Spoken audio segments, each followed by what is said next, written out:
So we just received some reports a moment ago that James Clapper, the DNI, the Director of National Intelligence, who has served that role in President Obama's administration, announced in this open hearing, according to these reports, that he submitted his resignation last night. He said, "I have 64 days left in this office." He expressed a sense of relief, perhaps, that he was ready to move on. There's no doubt that there will be lots of resignations of this nature to follow, because pretty much Donald Trump, the president-elect, will begin with a clean slate. But he has had a difficult tenure at times, the DNI, James Clapper, and he has announced this morning, according to these reports, that he is indeed moving on. So more reaction to that as we go through here. In the meanwhile, a steady stream of high-profile visitors. There are cameras that are just set up watching everybody go through Trump Tower, because it's a veritable parade of potential cabinet picks and administrators who may be part of the Trump administration. Lots of people vying for certain spots out there, and not a lot on exactly who will get them. A big day also on Capitol Hill for the vice president-elect, as Mike Pence has meetings there that are set up throughout the day with Senate and House leaders from both parties, as he begins to play what will be a very pivotal role for Mike Pence in terms of getting through legislation on tax reform, on Obamacare. All of that is really at the top of the list from what we've heard from the Trump administration so far, or the transition team. So we welcome you now to Hour 2 of America's Newsroom. I'm Martha McCallum. And I'm Bill Hemmer. Good morning. The Trump team is screening candidates with an eye toward finding the right people to carry out the vision of Donald Trump. Senior advisor Kellyanne Conway with us last hour right here, describing how the effort is going, both here in New York and at the official transition offices in Washington, D.C., when she said this. Obviously a ton of work to do, but we're doing it methodically and very calmly. And the president-elect has slid into this role amazingly well, because he's a transactional guy. He's somebody who's used to reviewing information, getting many different inputs, getting the advice of many different counselors, and then making his decision. So if you look back at history, Presidents Reagan, Clinton, Bush 43 waiting 6 weeks before making their first cabinet picks, and President-elect Obama making a single appointment in week 3. He finished in late December of 2008. Yeah, we're just a little over a week in. So it would actually be somewhat unusual to be making too many picks at this stage of the game, even though there's a lot of discussion about what's taking so long. So Bret Baier joins us now, anchor of Special Report. Bret, good morning to you. Good to see you this morning. Martha, good morning. I want to start by getting a reaction to this news that the director of the DNI has resigned in that hearing this morning. Your thoughts? Yeah, I think expected. I think, as you said, there will be a lot of resignations that we hear about very quickly. This hearing is an opportunity basically for his swan song up on Capitol Hill. As you rightly point out, he's had a tough run in some of those hearings, saying things that he didn't mean to say and had to clean up later. But Clapper is somebody who has dedicated himself, obviously, to this job. As you look at that hearing on Capitol Hill, the chairman of that hearing in the House Intelligence Committee is Devin Nunes. He is going to be a guest on Special Report tonight, and we'll talk about, there he is right there, we'll talk about all of the issues with intelligence in the incoming Trump administration, and perhaps some of the key spots that may be coming down the pike very soon. I mean, it's such a pivotal role. It was a role that was created after September 11th to get all of these agencies to talk to each other.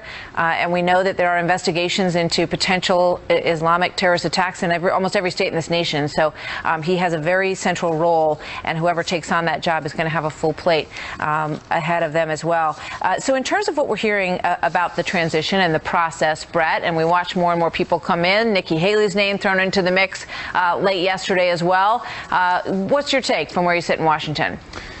Well, listen, this is a dangerous time just because people are throwing out names and just seeing if they stick on the wall. I mean, that's where the process is as far as reporting on it. There's very little nailing down actual decisions until they're announced. So it's the fun parlor game in Washington, but it's a little bit frustrating to get to the person. I think there are a few people, Martha, in the potential administration who have a choice. They were early in on the Trump campaign. campaign. For example, Jeff Sessions. He's named for a couple of possible positions because I think the deference is to his choice, because he was in so early with Mr. Trump on his campaign. I do think that they're going through some vetting, and it is a two-way street. Remember, it is the offer of the job, but that person has to look at the paperwork, look at all that's entailed in this job, and say, okay, I'm in. Yeah. Some people get there quicker than others. And there's also some feedback from Capitol Hill about how difficult or how easy certain people's confirmation process might be, right?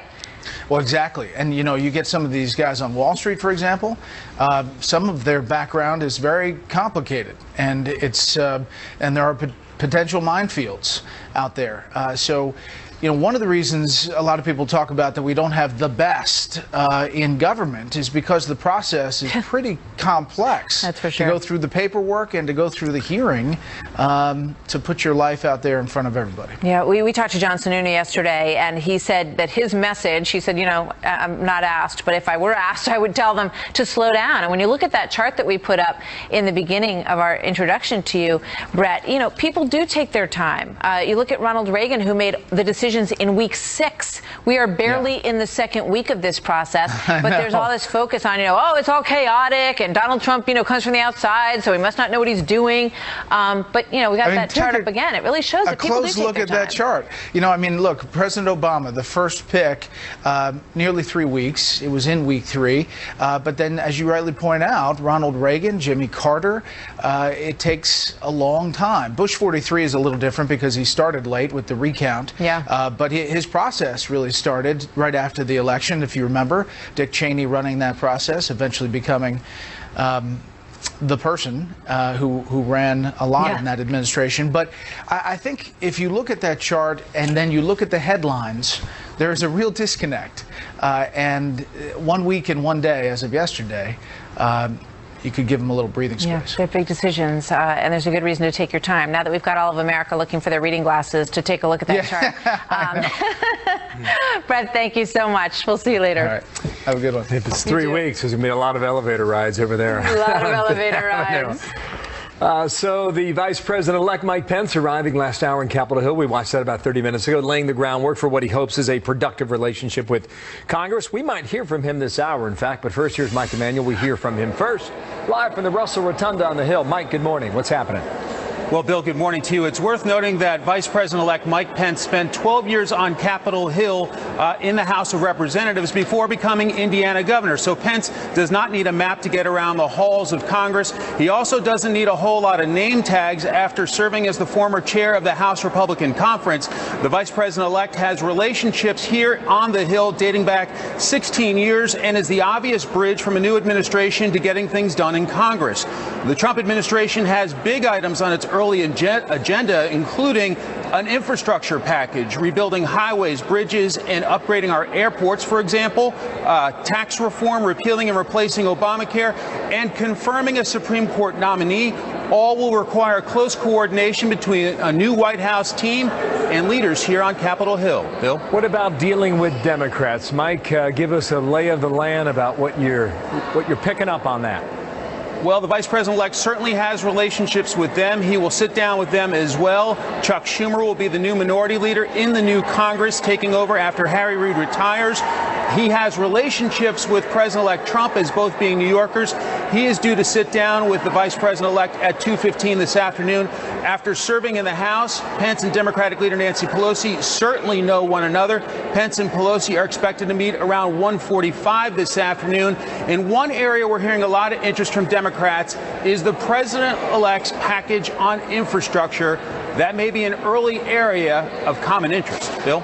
You know, Mike, when this vote was delayed, for folks on the outside who don't follow day-by-day operations on the Hill, what does that suggest within the party itself? basically that they're allowing time, that there is definitely some discomfort with Nancy Pelosi as being the leader. Some saying, you know, this guard on the Democratic House side has been in power for a long time. Perhaps it's time for new leadership, a new vision, new energy. And there have been a lot of rank and file members who've been waiting their turn patiently, waiting for this old guard to move on. And so she's got 2 more weeks basically to keep a revolt down. She says she's got a lot of support. We'll see in 2 weeks. That we will. Thank you, Mike. Mike Emanuel there in the Hill. Thank you. Talk to you later, Mike.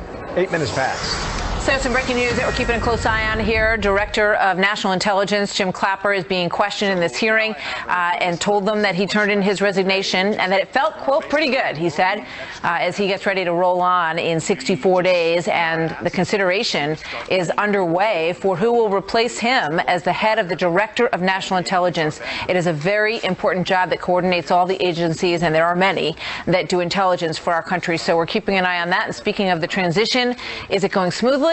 Or is it chaotic? That is the big question as we hear of the factions that may be at work trying to sort through the many, many names that want to serve in the Trump administration. It's a big job, and they will be taking some time to get it done. But we may get some names before the show is over, so we will let you know. We'll be right back. We are hearing from Europe, Eastern Europe. Police say they prevented dual terror attacks plotted by ISIS. Groups in 3 countries said to be coordinating attacks on specific targets, reportedly planning to strike on Saturday in Kosovo, while simultaneously attacking the Israeli national soccer team in neighboring Albania. Earlier this month, 19 people detained in Kosovo, 6 more in Albania and Macedonia. Kosovo police say they found explosive devices and weapons in some of the homes of the suspects. I think the coverage is slightly over the top. In fact, it's remarkably over the top. Historically, there's nothing unusual about not having made an announcement after 1 week and 1 day. Second, the Trump campaign has been described as in disarray since about January, and he won the election. Get ready for more of that. Dr. Charles Krauthammer calling media coverage of trouble inside the Trump transition team overblown. Reports now surfacing of infighting as Mr. Trump tries to decide on key positions for his cabinet. The New York Times this week catching our attention with the following headline, quote, firings and discord put Trump transition team in a state of disarray. Howard Kurtz is a Fox News media analyst and host of Media Buzz. Howard, good to have you with us today. I think a lot of that came from the Christie stuff. Right? The fact that, you know, he was pushed aside and a couple of his people were also pushed aside. And that's where you got a lot of that. Krauthammer was being restrained slightly over the top. It is just remarkably overblown, Martha, because all transitions are messy. There's jockeying for power. There's people who are not getting the jobs that they want. This one may be a little messier than usual because Donald Trump, not having been a politician, doesn't have a whole government in exile waiting to take over. But I think you really see... Which is probably part of the reason that people wanted him to take over. Right. And in January, nobody's going to care how long it took to name the cabinet. So but true. I do think there is an underlying tone here of negativity in a lot of news organizations that seem to almost be saying, well, we told you so. This guy wasn't really ready for prime time. Yeah, I mean, it's a complicated process because you do have people who've been loyal and you want to reward them, but you have to find the right person for each position. And that's the overriding importance that they have to grapple with here. Yeah, there's also sort of the age-old tactic of floating certain names, seeing what the reaction is. So suddenly we're hearing, oh, it's going to be Rudy for Secretary of State. No, it's going to be John Bolton, somebody else. But that also gives the press targets to shoot at.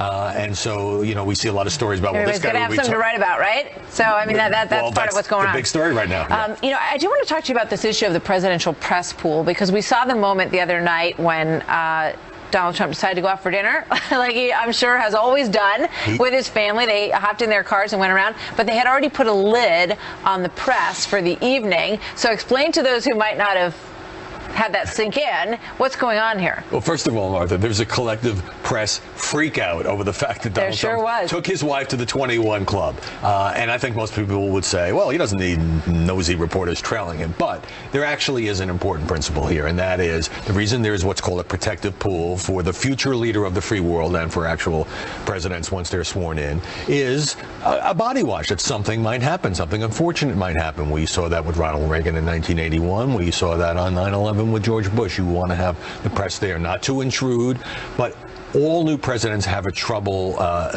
adjusting to this loss of privacy. Barack Obama, by the way, slipped his protective pool in Hawaii 8 years ago. There wasn't a big calamity about that. I mean, you can see why they want to do it. They want a moment of just feeling normal and feeling like a regular person, which I think everybody can relate to. But this is the side from the National Press Club. We call on you to commit, this is to President-elect Donald Trump, a protective press pool from now until the final day of your presidency. We respectfully ask you to instill a spirit of openness and transparency in your administration in many ways, but first and foremost via the press pool.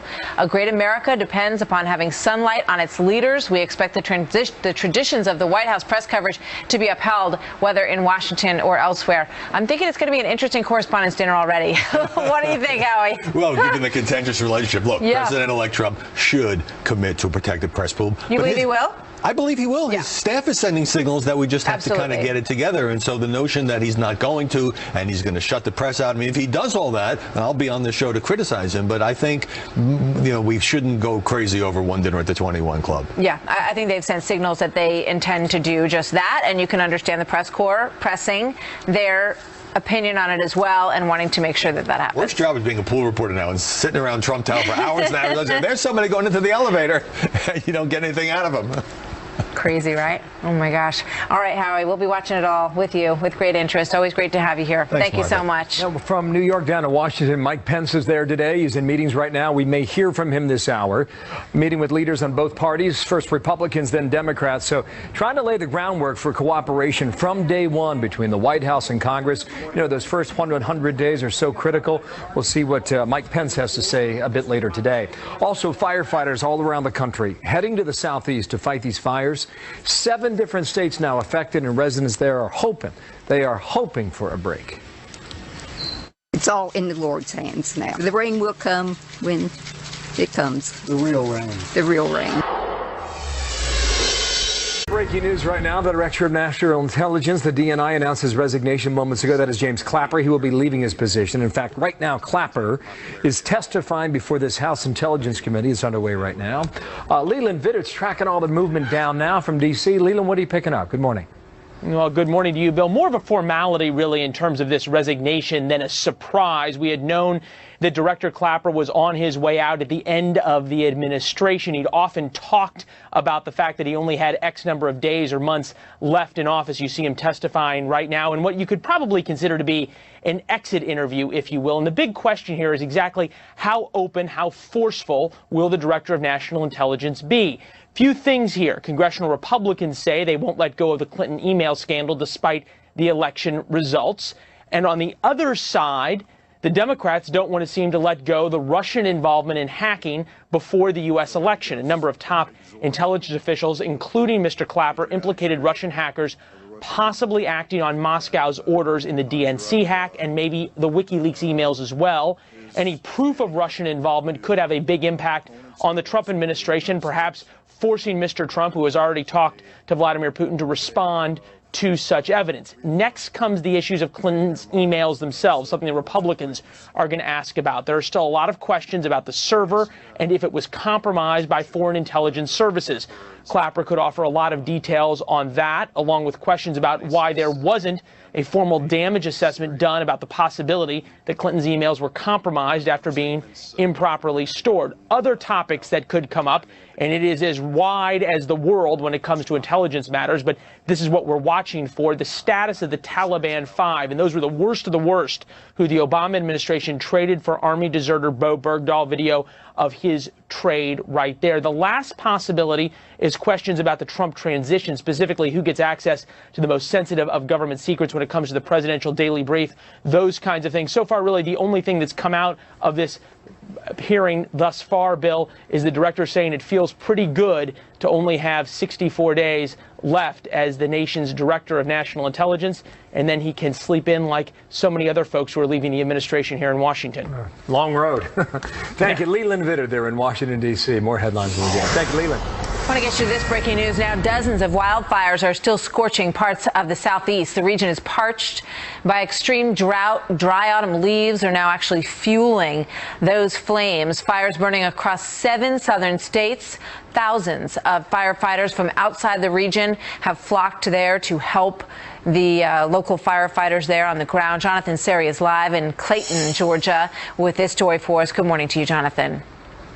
Hi, Martha. Yeah, more than 5,000 firefighters and support personnel involved in this effort, many of them with extensive experience battling those massive blazes that you're used to seeing out west. But what's going on here is really an entirely different beast, and that's because of the fall leaves that normally draw tourists to the southern Appalachians this time of year, make it difficult for crews to contain the fires. Listen. We can put in a hand line and a line that's going to stop the fire, but instead of leaving that like we normally would, say in the west, because it's secured, we got to leave somebody there to patrol it because leaves are constantly coming down, and that fuel bed is now covering our line, and then there's a fuel source to get across to the other side. In addition to thousands of firefighters on the ground, 24 helicopters are scooping water from mountain lakes to pour on the flames. A cold front is expected to come in over the weekend, bringing more dry air and wind gusts of up to 50 miles an hour, and that could spread the flames even further. In many places, firefighters are expecting to remain on the job through mid-December. And because of the dry conditions, Martha, the National Park Service is imposing a ban on campfires along much of the southern Appalachian Trail. Back to you. All right, Jonathan, thank you. Another alert right now. Vice President-elect Mike Pence meeting right now with House Republicans on the Hill in a moment.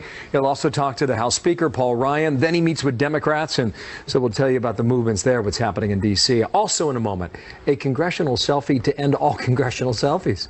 How many more people can you get in there? I mean, not many. We'll talk to one of the lawmakers in that picture. Can you find him? That's the question. That's so funny. First, though, here's Ted Cruz and the work ahead for everyone in America.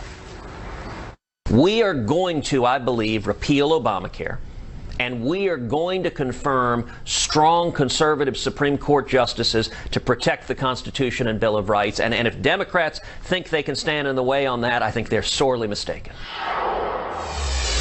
We're waiting on this. In a moment ago during the commercial break, the Vice President-elect Mike Pence moving from meeting to meeting was stopped by reporters because that's what we do. And so he took a few questions. Just drop in on this from a moment ago. Republican colleagues, Governor Pence. Very humbling to be back among my former colleagues. We're excited about moving the Trump agenda forward in the coming Congress, and I'm just so grateful. So grateful for the warm hospitality and all of their determination to work with our incoming administration to make America great again. You talked about health care, immigration. Do you need a room in it? What's it going to mean for the incoming Trump administration? It's very humbling to be back in the room. I spent 12 years as a member of Congress. To be there with members I served with many men and women have been elected to Congress since then, and to see the enthusiasm for the President-elect's agenda for this country. I'm just very confident that as we move toward inauguration, bring together a great team, work in concert with leaders in the House and the Senate. We're going to move an agenda that's going to rebuild our military, revive our economy, and in a word, make America great again. Thank you, everybody. Thank you. Thank you. Thank you. Kristen, there you had Governor Mike Pence, the Vice President-elect of this. So from there, we believe he meets with the House Speaker, Paul Ryan. He'll also meet with Democrats today, and so we will track his every movement. In the meantime, Adam Kinzinger, lawmaker out of Illinois, with me now. And sir, good morning to you, and thanks for coming back here on America's Newsroom. A couple of specific things that are coming out of Trump Tower I want to ask you about them. What is the effect on a worker within the Trump administration who signs that pledge about not being a lobbyist for 5 years? How's that going to go over in Washington? Just start there. It'll be hard to tell. I mean, we just, obviously in his campaign, he was talking about this. And, there are going to be some folks probably that are looking at, okay, what's my life after an administration? And, of course, naturally, a lot of people that are involved in administration or politics will find themselves in lobbying or consulting. So I'm not sure if it's going to thin out the talent pool or not. But, look, it's a pledge that Donald Trump made. And I think the American people are looking at it and saying that's the kind of change that we wanted. That's part of the Drain the Swamp, Make America Great Again theme. So it's like living by example. Will there be, speaking of example, will there be a ban on earmarks out of this Congress? Well, yeah, I mean, there is now. We had a really good discussion yesterday as a conference. Part of the problem is, you know, earmarks used to be extremely abused. They would go to private companies, private organizations, and it would spend way over the amount that was allocated by Congress.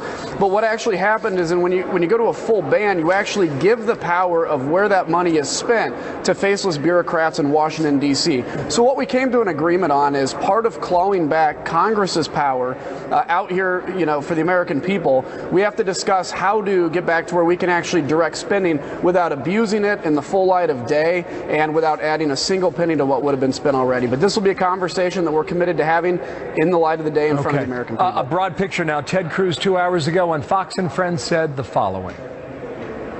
I think on the Republican side, we need to demonstrate resolve. We need to demonstrate the seriousness to deliver on these promises. I can tell you this.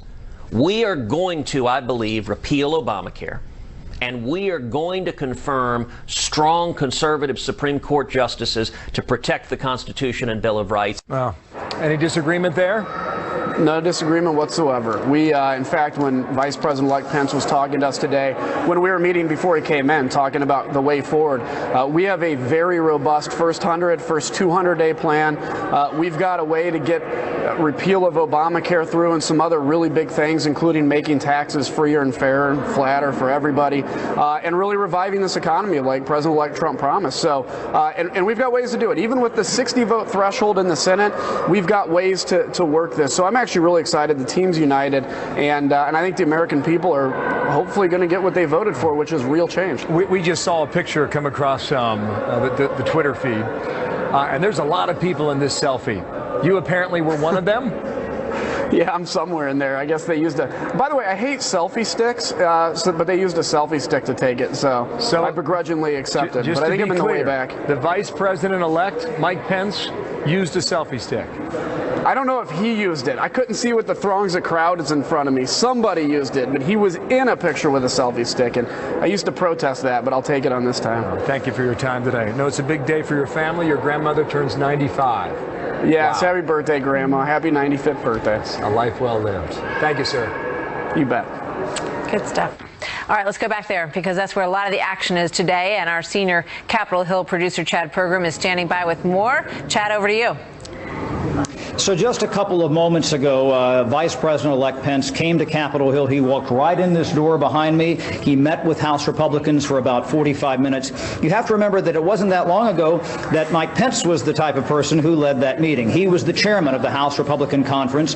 He led these meetings, brought similar figures to Capitol Hill for those. And so this was a bit of a homecoming. He was reacted that he was happy to be back here on Capitol Hill. And remember, there were a lot of Republicans in Congress who were skeptical about the Donald Trump ticket. One of the reasons they were willing to get on board was because they trust Mike Pence.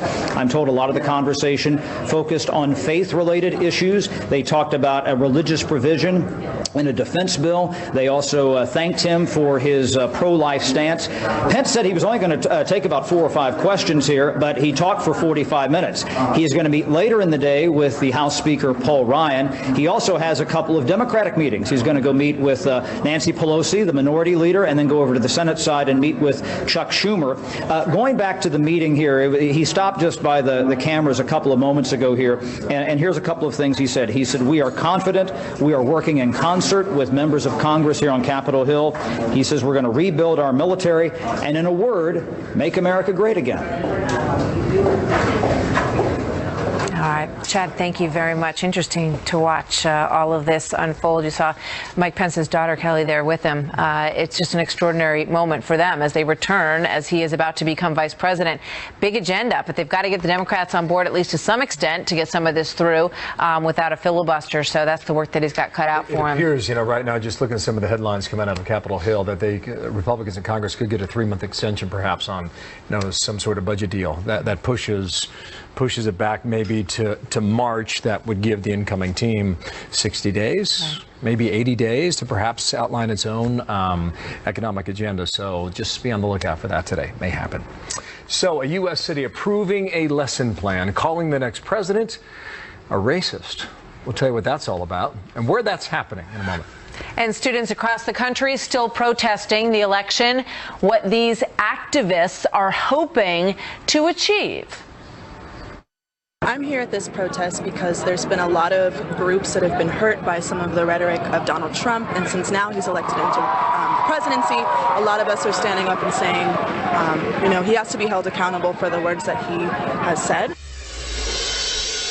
So here's another breaking story. I want to take you overseas in Berlin. President Obama now on the second leg of his final overseas trip as president. Meeting today with German Chancellor Angela Merkel and expected to hold a press conference. You're going to see that in about 20 minutes from now. He arrives in Germany after his visit in Greece, where he strongly defended globalization and warned of threats to modern democracy. Those comments got some attention. Kevin Corke live in Berlin now, the sixth time the president has been in Germany. And what's behind the final stop there in Europe? Kevin? Well, I got to tell you, Bill, listen, it's all about optics, right? The president wants to be the very embodiment of the notion that the relationship that is just so special and long-standing between the U.S. and Germany and U.S. and Europe in general will not change under a Trump presidency. And that's crucial. But I also, in particular, want to point your attention to the special relationship between the U.S. and Germany. Keep in mind, Angela Merkel, the chancellor here, has a very close relationship with the president. She has been, without doubt, his closest confidant. They have worked through so many different things here together. I mean, I could go down the list. They've had major economic and trade crises. They've battled the scourge of terrorism. They've also attempted to navigate the very thorny issues in the Middle East, including the massive refugee migration, which has been a huge game changer, not just on the continent, but in particular here in Germany. And so what the president is hoping to do is not just reassure Angela Merkel, but all the leaders in Europe. Keep in mind, on Friday, he'll be meeting with the other Eurozone leaders. And the message is simple, Bill. He wants to make sure they know that despite the change in leadership back home, he's doing all he can to not only make sure that Europe is in a very strong position moving forward, but the same applies for the U.S. Here's his press secretary, Josh Earnest, on that.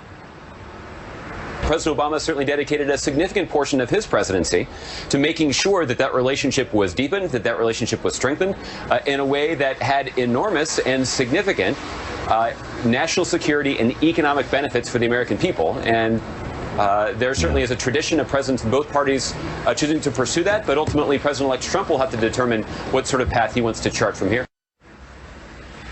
So you see what Josh is really getting at there, Bill, and that is the president feels like he has a very strong relationship. He's counting on their candor in particular as he tries to lay the foundation for the Trump administration, which will be on the job before you know it.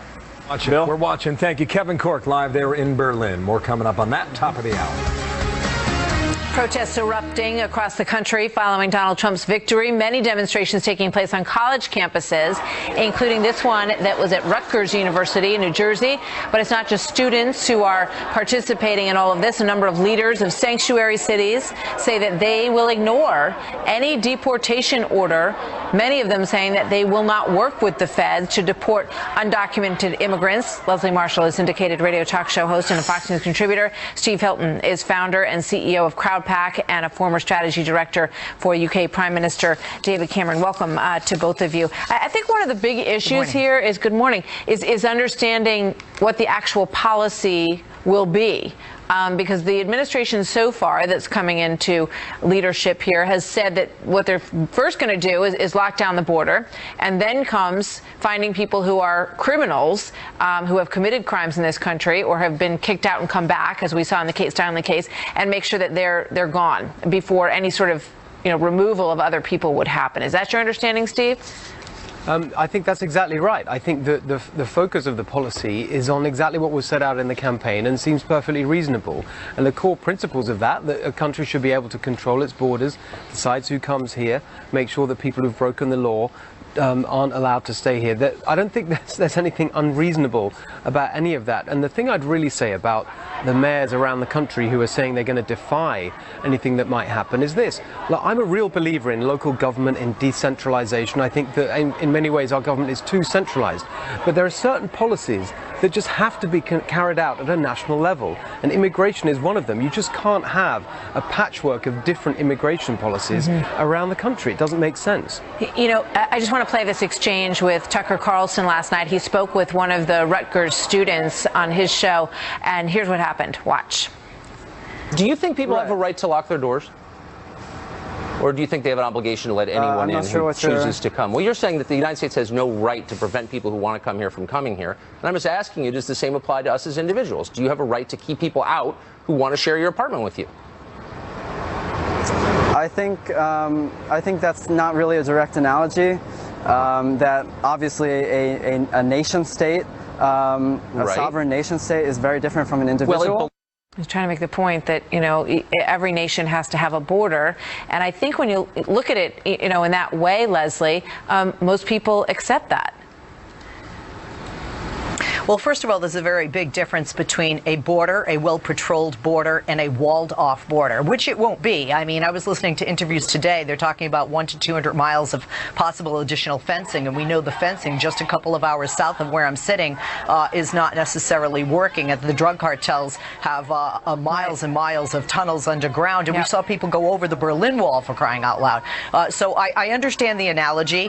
I love Tucker, and I do lock my doors, but I do understand not just the anger, but the fear among these students. I live in a city where we have, and I live in a state where we have the largest Latino population, the largest undocumented population, the largest Muslim population, and a lot of these kids are not just exercising their First Amendment right, but they're fearful of what the future holds based on some of the rhetoric and some of the policies they fear are coming in the next 4 years. Do you think they're reasonable to assume that they're going to be kicked out of their homes? Here in Southern California, we have to remember in some of the Latino community, there are mixes of undocumented and legalized born here citizens at one family table on a nightly basis. So there are some kids in school that fear that daddy will be deported even though mommy's a citizen and they were born here, that their grandparents will be deported, that their families will be torn apart.